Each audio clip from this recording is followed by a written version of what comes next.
The Wild Robot by Peter Brown. Chapter 21, The Introduction. There was an hour each morning in the dim light of dawn when all the island animals were safe. You see, long ago they had agreed not to hunt or harm one another during that hour. They called it the Dawn Truce. Most mornings, the island residents would gather in the great meadow and spend the hour chatting with friends. Of course, not everyone attended these gatherings. The bears had never made an appearance, and the vultures just circled high above. But on this particular morning, an unusually large group of animals had come out to discuss some important news. "Settle down, everyone. I have something to say." Swooper the owl hooted to the crowd from the lowest branch of a dead tree. "Last night, I saw a mysterious creature right here in the great meadow. It seemed to be covered in grass, so I couldn't get a good look at it, but I think it may have been the monster." Looks of concern swept over the crowd. "What was the creature doing?" said Dart the weasel. "It was speaking," said Swooper. "It kept repeating the same words over and over again, but each time it sounded a little different. At first it sounded like a cricket, and then it sounded like a raccoon, and then it sounded like an owl." "What was it saying?" said Dig Down the groundhog. "I could be mistaken," said Swooper, "but I think it was saying, 'Hello, my name is Roz.'" The crowd began to chatter. "Just where was this creature?" said Fink the fox. Everyone turned as the owl slowly pointed his wing to a grassy lump in the meadow. It was a rather ordinary-looking grassy lump until it began to move. As you probably guessed, that grassy lump was Roz. She had been there the whole time, camouflaged, watching, listening, and with all the animals looking at her, she decided to introduce herself. The crowd stared in disbelief as the grassy lump started shaking and bulging upward and crumbling apart. And there was the robot. Then, using her body and voice, the robot spoke to the animals in their own language. "Hello, my name is Roz." The crowd gasped. Swooper fluttered up from his branch and screeched, "It's the monster!" "I am not a monster," said Roz. "I am a robot." A flock of sparrows suddenly took off.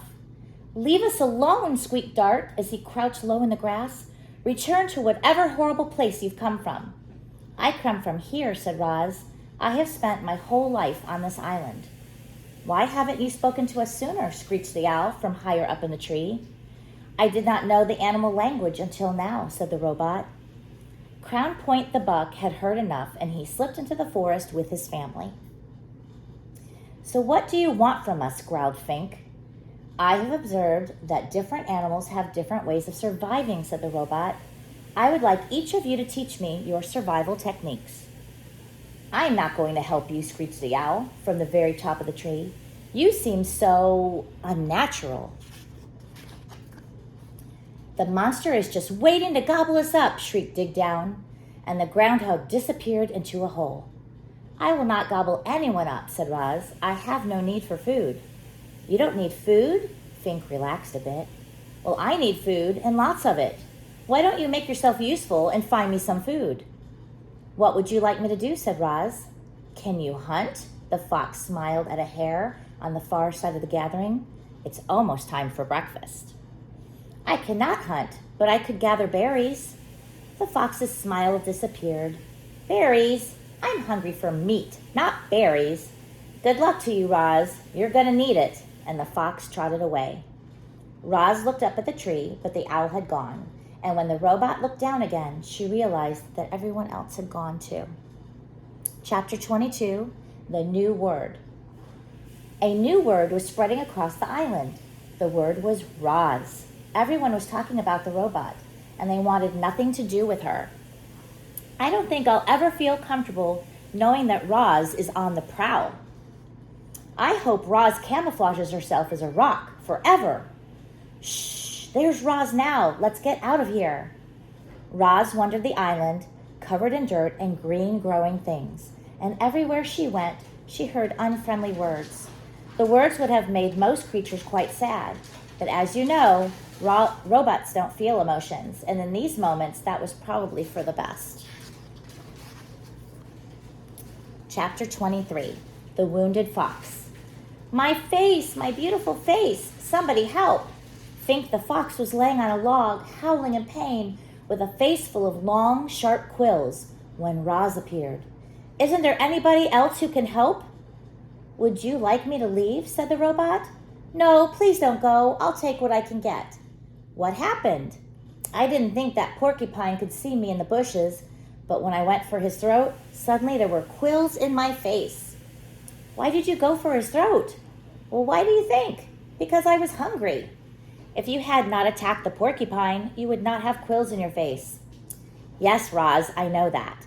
But a fox has got to eat. I just didn't expect him to put up such a fight." "Look, there are even quills in my paws. I can't walk. My face is numb. I could die if you don't help me." "What would you like me to do?" said the robot. "I'd like you to pull out the quills." Roz calmly knelt beside Fink and said, "I will pull out the quills." The robot started to tug on a quill, but it snapped off in her fingers. Fink yelped and said, "Pinch it closer to the skin."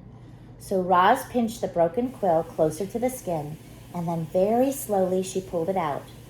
The fox winced in pain and said through his teeth, "Please, Roz, pull them out faster. This is agony." Roz quickly tugged out another quill, then another and another.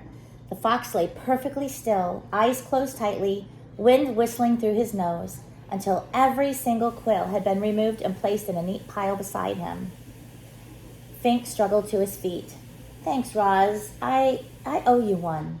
The fox smiled briefly, and then he limped away. Chapter 4, The Accident. As Roz wandered through springtime, she saw all the different ways that animals entered the world. She saw birds guarding their eggs like treasures until the chicks finally hatched. She saw deer give birth to fawns who were up and running in a matter of minutes. Many newborns were greeted by loving families. Some were on their own from the very first breath. And as you're about to find out, a few poor goslings would never even get a chance to hatch. Roz was climbing down one of the forest cliffs when the accident happened. The wind started blowing out of the north, and suddenly clouds were rushing over the island. With the clouds came a spring shower, a downpour actually, and there was our robot clamping her hands onto a wet block of stone on the side of the cliff. But the block couldn't handle the extra weight. And as the heavy robot hung there, cracks suddenly shot through the stone and it started breaking apart. Down went the robot, plummeting into the treetops below. She crashed through branch after branch before finally hooking an arm around one. Then she dangled there, gently swinging as rocks roared past her and their way onto the forest floor. When the dust settled, Roz shimmied down the tree trunk. The ground was littered with broken rocks and splintered wood and pulverized shrubs. And within all that rubble was a goose nest that had been torn to shreds. 2 dead geese and 4 smashed eggs lay among the carnage. The robot stared at them with her softly glowing eyes, and something clicked deep inside her computer brain. Roz realized she had caused the deaths of an entire family of geese. Chapter 25, The Egg. As Roz stood in the rain, staring down at those poor, lifeless geese, her sensitive ears detected a faint peeping sound coming from somewhere nearby. She followed the peeps over to a clump of wet leaves on the ground, and when she peeled back the leaves, she discovered a single perfect goose egg sunk in the mud. "Mama, Mama," peeped a tiny muffled voice from within the egg. The robot gently cradled the fragile thing in her hand. Without a family, the unhatched gosling inside would surely die. Roz knew that some animals had to die for others to live. That was how the wilderness worked. But would she allow her accident to cause the death of yet another gosling? After a moment, the robot started to walk. Carefully holding the egg, she moved through the forest and away from the sad scene. But she didn't get far before Fink burst out from the bushes. "What happened?" the fox panted. "The whole forest was shaking." "There was an accident," said the robot. "I was climbing those cliffs when the rocks started to fall." "You should be more careful," said Fink as he checked out the robot's new scrapes and dents. "I'll need your help if I ever need more porcupine trouble." "I will be more careful. What do you have there?" said Fink, looking up at Roz's hands. "A goose egg." Oh, I love eggs. Can I eat it? No. Please? No. Why do you want it? The fox scowled. I thought you didn't eat food. You may not have this egg, Fink. The fox sighed, and he scratched his chin, and then he started sniffling the breeze.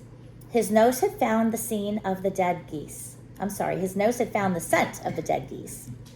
You can keep your egg, he said as he trotted toward the cliffs. I smell something better. The robot walked on through the misty forest for a long time, until she was standing beneath a sprawling oak tree. Roz placed the egg on a pad of moss. Then she snatched grass and twigs from the ground and delicately wove them together to make a little nest. She placed the egg inside the nest, placed the nest on her flat shoulder, and climbed up into the branches. Chapter 26, The Performer. Up in the sprawling oak, the goose egg was peeping and wobbling around in its nest. Mama, Mama, said the egg. I am not your mother, said the robot. The egg continued peeping and wobbling until nightfall, when the gosling inside settled down to sleep and the egg became quiet and still. The robot was about to settle onto her own kind of sleep when she heard something in the underbrush below. Roz peered down from the branches and saw weeds rustling in the moonlight. A creature was crawling past, but the creature stayed low, hiding in the darkest shadows, so that Roz couldn't see who it was. Roz wasn't the only one watching. A pair of furry eyes rose up behind a log. The ears belonged to a very hungry badger.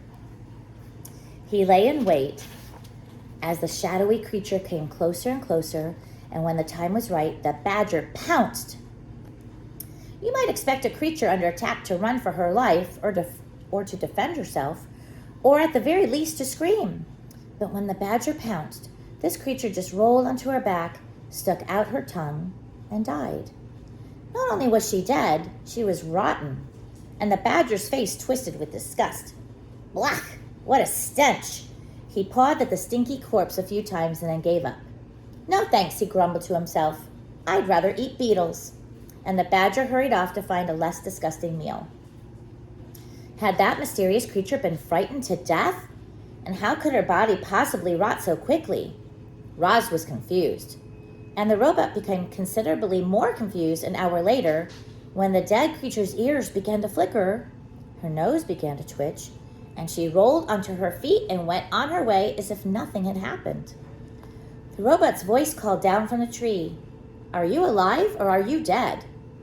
The creature's voice hissed up from the shadows, Who's there? Why have you been watching me?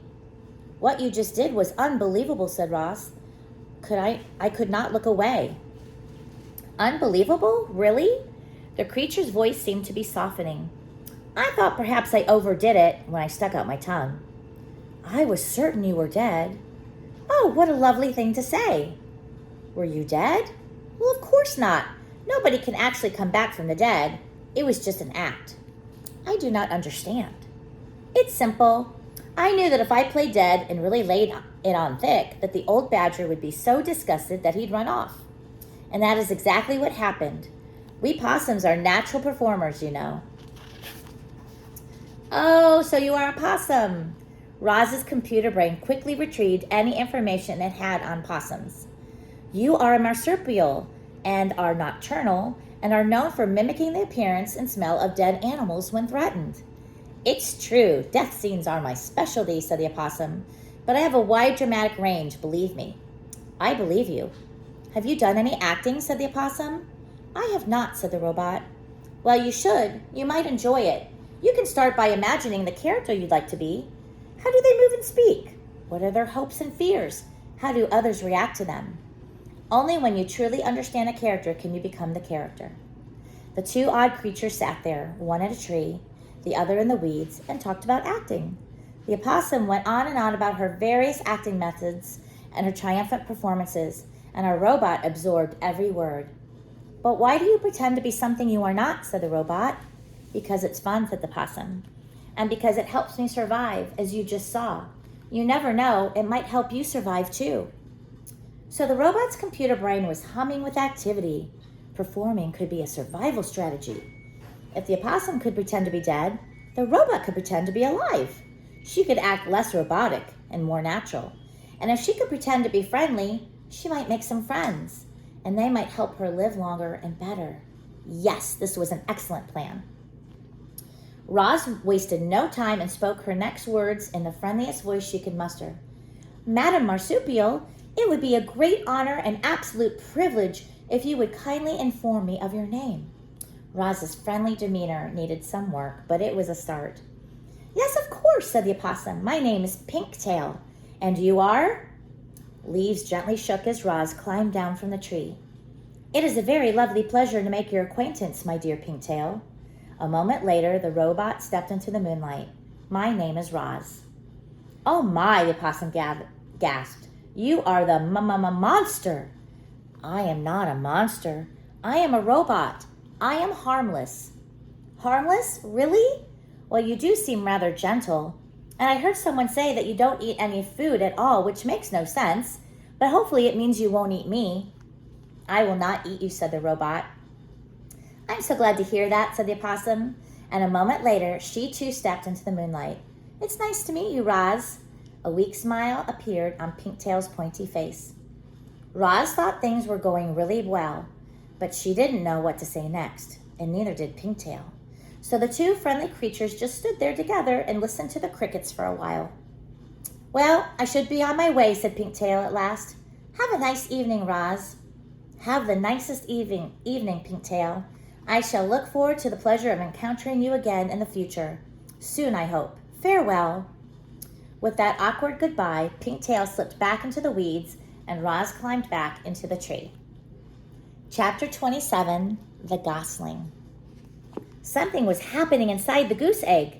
Tap, tap, tap, tap, tap, tap, tap, tap, crunch.